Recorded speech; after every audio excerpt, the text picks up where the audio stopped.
Bonjour à tous et bienvenue dans cette nouvelle édition spéciale. Nous avons la chance aujourd'hui d'être accompagnés par la célèbre avocate Maître Villecou, spécialisée en droit des affaires. Comme vous le savez, la situation actuelle nous empêche de recevoir des invités sur notre plateau. Elle sera donc avec nous en visioconférence. Vous avez été nombreux et nombreuses à nous poser des questions sur le chat. En effet, la loi Pacte de 2019 semble vous poser de nombreux problèmes dans la gestion de votre entreprise. Par cette édition spéciale, nous allons tenter de répondre à vos questions. Maître Villecou, c'est à vous. Bonjour à tous, bonjour Laura, merci de m'avoir reçu aujourd'hui. En effet, la loi Pacte a pu soulever quelques difficultés. En tant que praticien, on a eu beaucoup de questions à se poser concernant les changements qui allaient être effectués dans le droit des sociétés. Et c'est ce dont on va essayer de parler aujourd'hui. On va essayer de répondre à vos questions que vous avez eu la gentillesse de poser à Laura.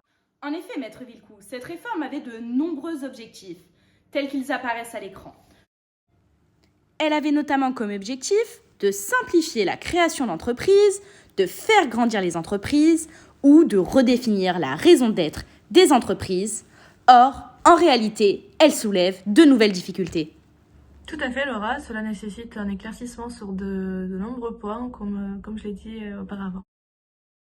Commençons. La première question nous vient de Monsieur Didier Lalumière Dufour. Cet entrepreneur spécialisé dans le recyclage des matières premières souhaite créer son entreprise. Nous l'écoutons.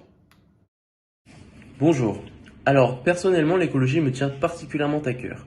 J'ai entendu parler des articles 1833 et 1835 du Code civil et je me questionnais sur la manière dont je pouvais gérer ma future société en prenant en considération les enjeux sociaux et environnementaux de mon activité.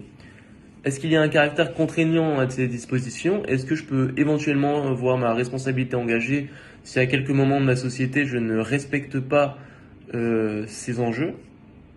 De plus, je souhaitais créer une société anonyme, mais on m'a affirmé que ces articles n'étaient valables que pour les sociétés civiles. Et je voulais également, quelque chose qui est très important pour moi, c'est de donner une raison d'être à ma société. Voilà, que ma société ait un véritable impact et un sens dans ce monde. Mais est-ce que cette raison d'être statutaire est obligatoire? Et quelles sont les conséquences si jamais je souhaite l'insérer dans mes statuts? Merci.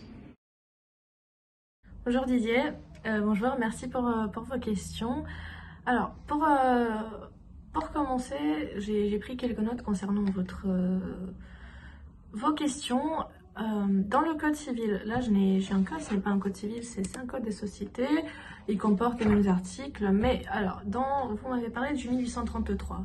Le premier alinéa de cet article n'est pas une surprise, il existe depuis fort longtemps, et il énonce simplement que toute société doit avoir un objet licite et être constituée dans l'intérêt commun des associés. Jusqu'à là tout va bien, la loi Pacte n'a rien modifié concernant ces dispositions. En échange, la modification principale qui avait été apportée par cette loi Pacte était l'ajout d'un second alinéa qui oblige désormais une société d'être gérée dans son intérêt social, tout en prenant en compte les enjeux sociaux et environnementaux de son activité.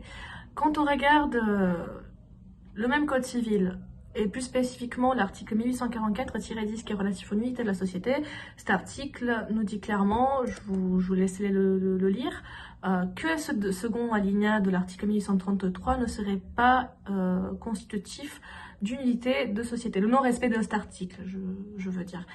Concernant la société anonyme dont vous avez parlé, le dispositif que j'ai énoncé tout à l'heure est complété par deux autres dispositifs qui donne comme tâche au conseil d'administration simplement de déterminer les orientations de l'activité de la société conformément à son intérêt social en prenant en considération à nouveau les enjeux socio-environnementaux de son activité. On peut retrouver ces dispositions cette fois-ci dans le Code du commerce à l'article L225-35. Pour finir, si on fait une lecture de l'article 1835 dont vous avez parlé lors de votre question, on peut déduire que la raison d'être d'une société serait l'ensemble des principes dont elle se dote et pour le respect desquels elle entend affecter les moyens dans la réalisation de son activité, tout simplement. En définitive, si je comprends bien pour notre entrepreneur, conformément à l'article 1833 du Code civil, l'intérêt social ainsi que les enjeux environnementaux sont analysés comme une obligation de moyens. De ce fait, le défaut de prise en compte de l'intérêt social à l'occasion d'une décision de gestion ne pourra en aucun cas entraîner la nullité de la société que va créer Monsieur Lalumière du Four, conformément à l'article 1844-10 du Code civil. En revanche, une telle décision pourra être annulée si elle contrevient à une disposition impérative et la responsabilité du dirigeant pourra être recherchée. Dès lors, cela s'analyserait comme une faute de gestion pouvant fonder la révocation du dirigeant. De plus, même s'il crée une société anonyme, il ne pourrait pas échapper à l'obligation de se conformer à ces mesures puisque l'article 1833 alinéa 2 s'impose à toutes les sociétés, quelle que soit leur forme. Et l'article L 225-35 du Code du commerce prouve également que cette mesure est applicable aux sociétés anonymes. Pour ce qui est de la raison d'être, qui est prévue à l'article 1835 du Code civil, si notre entrepreneur souhaite l'insérer dans ses statuts, alors cette dernière sera contraignante. Enfin, si j'ai bien compris, pour ce qui est des enjeux environnementaux et sociaux, il devra, en tant que dirigeant, estimer les conséquences positives ou négatives sur la société et l'environnement des actions et moyens qu'il choisit dans le cadre de son activité. Exactement, vous avez parfaitement résumé la situation. La seconde question nous vient de Marie-France Desjardins-Fleury. Cette gérante de société commerciale est spécialisée dans la fabrication de produits cosmétiques et elle s'est dotée du statut de société à mission. Elle a de nombreuses questions. Écoutons-la. Bonjour, je me présente, je m'appelle Marie-France Desjardins-Fleury. Et suite à un contrôle effectué par le groupe pharmaceutique Pierrefabre Dermocosmétiques, qui est un organisme tiers indépendant, ma société est menacée. Elle est menacée de perdre son statut de société à mission parce que cet organisme me reproche de ne pas avoir respecté les objectifs sociaux et environnementaux que je m'étais fixés lors de l'obtention de ce statut. Mais vous comprenez, je suis en pleine procédure de divorce et je sais plus quoi faire. Est-ce qu'il est possible que ma responsabilité soit engagée dans cette affaire? Aidez-moi, s'il vous plaît. Merci Marie-France pour vos questions. Je tenais aussi à vous dire que le fait de passer dans une procédure de divorce n'est pas simple, du moins pas la première, hein. Ensuite ça pourrait devenir plus amusant. Simplement pour répondre à vos questions relatives à la société à mission, il faudrait avant toute chose de définir cette société pour vous comme pour nos téléspectateurs qui ne sauraient pas la définir eux-mêmes. Pour faire ceci, on va servir de l'article L210-10 du Code de commerce qui nous donne une parfaite définition de cette société et qui, je vous lis, une société peut faire publiquement état de la qualité de société à mission lorsque les conditions suivantes sont respectées. Premièrement, il faut insérer dans les statuts une raison d'être, au sens de l'article 1835 dont j'ai parlé tout à l'heure. Et ensuite, ces mêmes statuts doivent préciser un ou plusieurs objectifs sociaux ou environnementaux que la société se donne pour mission de poursuivre dans le cadre de son activité. Donc, cet article est exhaustif, il explique parfaitement ce que serait une société à mission. Et l'article suivant, donc le L210-11 du même code, aborde les cas de suppression de cette mention. Et je vais vous le lire aussi. Donc, cet article précise qu'on peut supprimer cette mention lorsque l'une des conditions précédemment énoncées n'est pas respectée ou lorsque l'avis d'un organisme tiers indépendant conclut qu'un ou plusieurs des objectifs sociaux et environnementaux que la société s'était assignés en application du deuxième alinéa du même article ne sont pas respectés. Alors, dans ce cadre-là, le ministère public ou toute personne intéressée pourrait saisir le président du tribunal qui statuera en référé au fin d'enjoindre, le cas échéant, sous astreinte, au représentant légal de la société de supprimer la mention société à mission de tous les actes, documents ou supports électroniques émanant de la société. Donc ces deux articles nous donnent une bonne définition ainsi que les cas de suppression de cette mention de société à mission. Pour résumer, pour les téléspectateurs qui nous rejoignent, Marie-France est gérante d'une société à mission. Alors, elle n'a pas forcément respecté ses missions.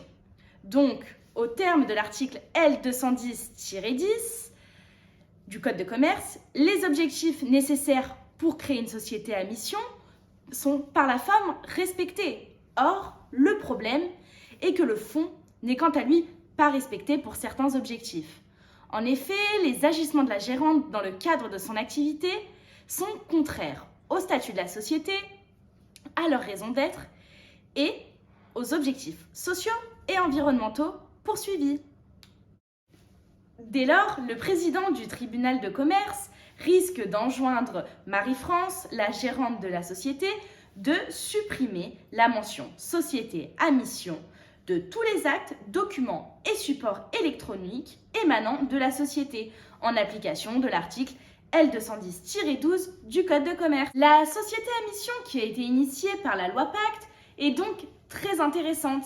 En revanche, il faut respecter les missions qu'on s'est fixées dans ces statuts. Pour terminer cette édition spéciale, une question a attiré notre attention. Elle nous vient de monsieur Julien Jeté-Lapierre, qui est administrateur de la société Leclerc. Nous l'écoutons. Bonjour, je me présente, je m'appelle Julien. Je vous expose mon problème. Au conseil d'administration de la société Super Négatif, où j'étais administrateur, j'ai voté une décision qui semble contraire à son intérêt social.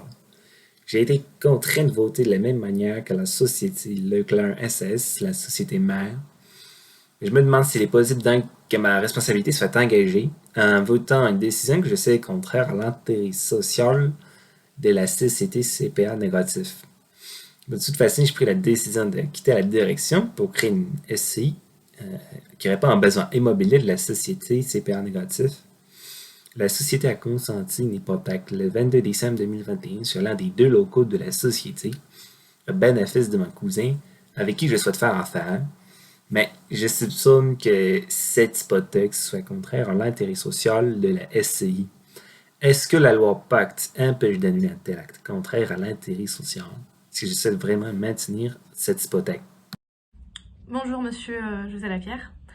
Merci pour vos questions. En effet, afin de répondre à ces questions que vous avez posées, il s'agirait à nouveau de regarder le 1833 alinéa second, qui énonce, on va le redire, que la société est gérée dans son intérêt social en prenant en considération les enjeux sociaux et environnementaux.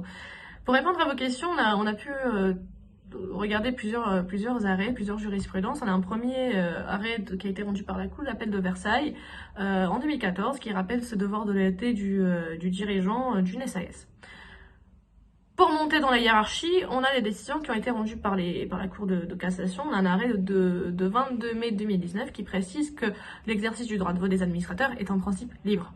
Toutefois, dans le cas d'un groupe de sociétés, le conseil d'administration de la filiale doit voter conformément aux résolutions adoptées par le conseil d'administration de la société mère, sauf lorsque ces éléments seront contraires à l'intérêt social de la filiale. Conformément à votre devoir de loyauté, en tant qu'administrateur d'une société mère, la responsabilité de voter dans le même sens au sein du conseil d'administration de la filiale CPR négatif existe. Néanmoins, il semble que cette décision serait contraire à l'intérêt social, cet intérêt social qui a vocation à toucher toutes les sociétés, quelle que soit leur forme ou leur taille. Il suppose de préserver l'intérêt fondamental de la société. Donc, c'est assez compliqué d'y répondre directement. Par conséquent, Maître Villecou, selon vos dires, notre téléspectateur engagera forcément sa responsabilité si le vote qu'il suit est contraire à l'intérêt social. Oui, il pourrait tout à fait engager sa responsabilité si le vote qui suit serait contraire à l'intérêt social. S'agissant de la deuxième partie de sa question relative à la SCI qui avait consenti son hypothèque en 2021 sur le local de la société pour garantir le paiement de l'appartement de son cousin. Il faut donc à nouveau rappeler le 1844-10 qui énonce que la nullité de la société ne peut pas survenir du simple fait d'un non-respect du deuxième alinéa de 1833. La Cour de cassation, dans un arrêt de 2012 qui portait sur une SCI qui avait garanti une sûreté,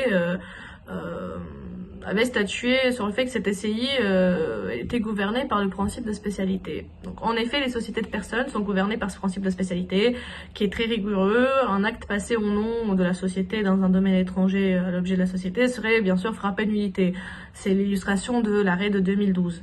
De plus, dans un arrêt de 2011, il me semble, oui, 2011, 8 novembre 2011, la Chambre commerciale a précisé que la sûreté donnée par une société doit, pour être valable, non seulement résulter du consentement unanime des associés, mais également être conforme à son intérêt social.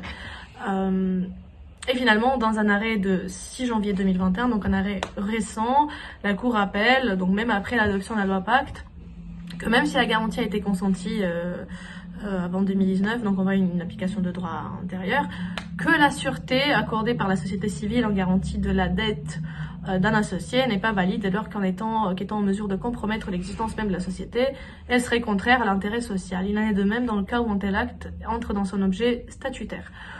Donc ce qu'on peut comprendre de cette décision serait le fait que si le bien qui a été mis en hypothèque est le seul bien de la SCI, que cette hypothèque n'apporte aucune contrepartie et qu'elle mettrait même en péril l'existence de la société, l'acte sera annulé. Il ne peut pas être perçu comme étant comme respectant l'intérêt social de la société parce qu'il la met en péril. Donc, si je comprends bien, ici, l'article 1833 du Code civil ne semble pas s'appliquer. Si je comprends bien, dans le cas d'espèce, la SCI a hypothéqué l'un de ses biens. On ne sait pas si c'est le seul bien qu'elle possède. S'il s'agit du seul bien que possède notre téléspectateur, les conditions n'étant pas remplies, il faudra donc se tourner vers la jurisprudence de la Cour de cassation, qui a été rappelée par Maître Villecoup. Cependant, une annulation pourra être possible en faisant application de l'article L. 1833 nouveau du Code civil. C'est exactement cela, Laura, tu l'as très bien dit. Merci à Maître Villecoup pour son temps et son expertise très précieuse. En effet, vous avez été nombreux et nombreuses à nous poser des questions au regard des difficultés de la loi Pacte et nous espérons avoir pu répondre au mieux à vos nombreuses questions. Nous vous remercions, Maître Villecoup. Merci à vous de m'avoir invité aujourd'hui et d'avoir posé vos questions. Je serais ravie d'assister à une prochaine édition spéciale, peut-être cette fois-ci pas sur Zoom. Ce serait plus intéressant de pouvoir dialoguer de vive voix sur votre plateau. Je vous souhaite une excellente journée. Merci pour vos questions. Merci maître. Nous allons désormais marquer une courte page de publicité. N'oubliez pas de nous suivre sur les réseaux sociaux.